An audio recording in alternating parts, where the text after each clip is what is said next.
Share बाजार regulator SEBI ने film actor Arshad Warsi, उनकी पत्नी मारिया गोरिटे और साधना ब्रॉडकास्ट के प्रवर्तकों सहित 31 एंटिटी को सिक्योरिटी मार्केट में कारोबार पर बैन लगा दिया। मतलब ये कि अब वो शेयर बाजार में शेयर खरीद बिकवाली नहीं कर पाएंगे। यूट्यूब चैनल पर निवेशकों को कंपनी के शेयर खरीदने का सुझाव देने वाले भ्रामक वीडियो डालने के मामले में सेबी ने यह कदम उठाया है। मीडिया कंपनी साधना ब्रॉडकास्ट के शेयरों के मूल्य में हेराफेरी का आरोप है। सर, क्या पूरा मामला है ये मामला, इस पूरी खबर को उन सारे लोगों को बहुत ध्यान से समझना, सुनना चाहिए, जानना चाहिए जो YouTube चैनलों पर, Instagram चैनलों पर लोगों की सलाह पर शेयर खरीदते हैं।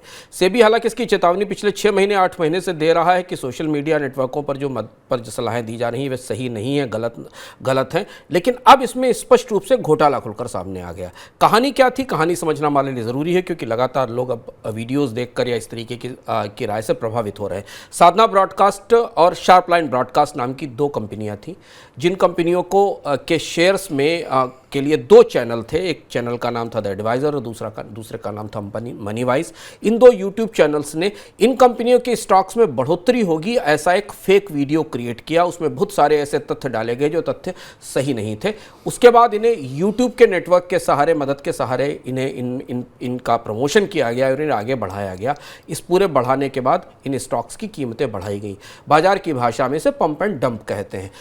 ये स्टॉक्स वास्तव में ऐसे नहीं थे, इन्हें खरीदा जा सकता है। आप भी यूट्यूब पर बहुत सारी सिफारिशें ऐसी सुनते होंगे कि 1 महीने में डबल हो जाने की गारंटी है, ये स्टॉक छुआ तो सोना हो जाएगा, इस स्टॉक में तो चांदी ही चांदी होने वाली। इस तरीके के जो हेडलाइंस के साथ आपको यूट्यूब के वीडियोस मिलते हैं, ये उसी तरीके का वीडियो था। अब इसमें कैसे फंसे अरशद वारसी और उनकी पत्नी, जिनको कि आप फिल्म स्टार जो कि फिल्म स्टार हैं, अरशद वारसी और उनकी पत्नी इस पूरे पंप एंड डंप के काम में शामिल थे। यानी उन्होंने इस पूरी प्रक्रिया में परोक्ष रूप से मदद की और स्टॉक्स की कीमतें बढ़ाने के लिए और इसमें निवेश बढ़ाने के लिए जो फेक या जो जालसाजी की गई उसमें हिस्सेदारी ली।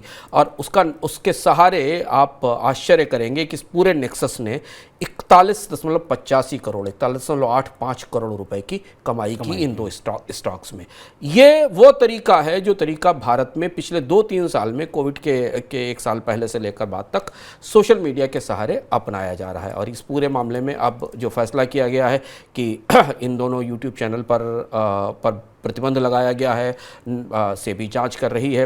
अरशद वारसी और उनकी पत्नी मारिया वारसी को शेयर बाजार में किसी तरह के निवेश करने से रोक दिया गया है, पर उनको कोई राहत नहीं मिलेगी जो इस पंप और डंप में फंसकर अपना पैसा गंवा बैठे थे और जिनका पैसा यहाँ से निकल गया था। सर, निवेशकों को क्या सीख लेनी चाहिए फिर?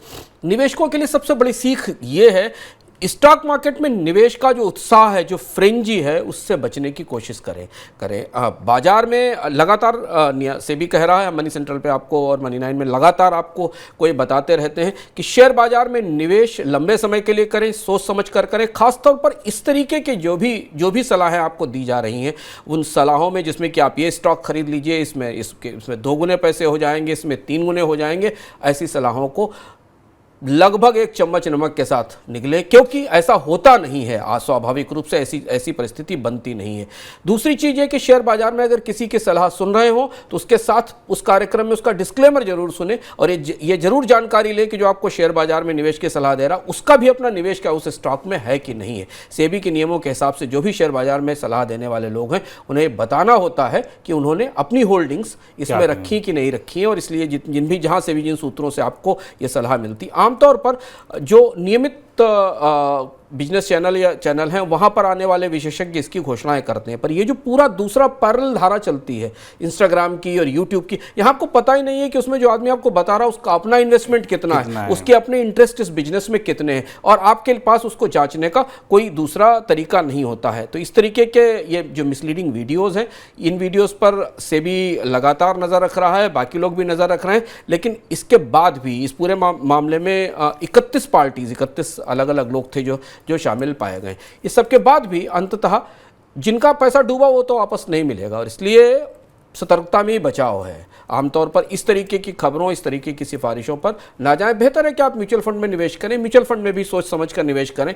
अगर आपको स्टॉक मार्केट में रिसर्च का समय नहीं है, आपको पता नहीं कि स्टॉक में कितनी क्षमता है, भविष्य में क्या होने वाला, बाजार कई बार बेहद जोखिम भरी परिस्थितियों में ले जाकर आपको खड़ा कर देता है, तो बाजार में रुककर समझकर और किसी बहुत जानकार की सलाह के साथ निवेश करें। निवेश। सर एक बड़ा सवाल जो आपने कहा कि जो चैनल्स, टीवी चैनल्स हैं, बिजनेस चैनल्स हैं, उनकी सलाह तो आप मानी क्योंकि डिस्क्लेमर है, लेकिन क्या सेबी इनको रोक पाएगा? ये यूट्यूब चैनल, इंस्टाग्राम चैनल में बनाने में ना तो कोई पैसा, ना कोई लाइसेंस, कल दूसरे चैनल खड़े हो जाएंगे। सेबी नहीं रोक पाएगा। और इसीलिए जैसे इस तरीके के घटनाक्रमों के बाद भी आपको दिखाई देगा कि कुछ समय बाद कुछ नए तरीकों से इस तरीके की सलाहें आने लगेंगी। सबसे पहले काम कहाँ से शुरू हुआ? सबसे पहले काम टेलीग्राम चैनलों से शुरू हुआ। टेलीग्राम ग्रुप्स बनाए गए, उन टेलीग्राम ग्रुप्स में लोगों को ज्वाइन कराया गया, उन्हें सलाह दी गई। थोड़ा और पीछे जाए तो ये सारी कहानी शुरू होती है बिटकॉइन के खेल के साथ।